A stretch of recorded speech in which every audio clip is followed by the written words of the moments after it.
சென்னை வண்ணாரப்பேட்டையில் திருவொற்றியூர் நெடுஞ்சாலையில் லட்சுமி கோயில் என்ற இடத்திற்கு அருகே சாலையில் ஏற்பட்ட திடீர் பள்ளத்தால் வாகன ஓட்டிகள் அதிர்ச்சிக்காளாகினர். கூடுதல் தகவல்களை செய்தியாளர் அசோக்கிடம் கேட்கலாம். அசோக், இப்போ இந்த திடீர் பள்ளம் ஏற்பட என்ன காரணம்? அருகாமை பகுதியில் ஏதேனும் மெட்ரோ பணிகள் மேற்கொள்ளப்படுகிறதா? அதிகாரிகள் என்ன நடவடிக்கை எடுத்திருக்காங்க? காயத்ரி, அதாவது இந்த சாலை பாத்தீங்கன்னா திருவொற்றியூர் நெடுஞ்சாலை லட்சுமி கோயில் பகுதியில் பாத்தீங்கன்னா ஏற்கனவே மெட்ரோ பணிகள் ஏற்கனவே முடிந்து வந்த நிலையில் இந்த பாதாள சாக்கடையானது மிகவும் பழமையானது. பாரம் தாங்க முடியாமல் திடீர் என்று 3 அடி அகலமும் அதே போல 7 அடி பள்ளமும் விடப்படுது. அந்த நேரத்துல வாகனங்கள் எதுவும் வராதனால பெரும் விபத்தும் தவிர்க்கப்பட்டது.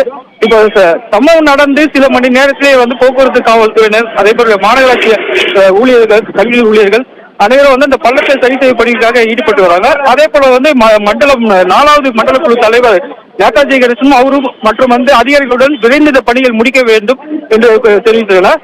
மேலும் இந்த வழி பாதை தற்போது போக்குவரத்து காவல்துறையால் இந்த பாதை முற்றிலுமாக மூடப்பட்டிருக்கு. இருசக்கர வாகனம் மட்டுமே இந்த சாலையிலே தற்போது அனுப்பப்படுகிறது. நன்றி அசோக், விவரங்களை வழங்கியமைக்காக.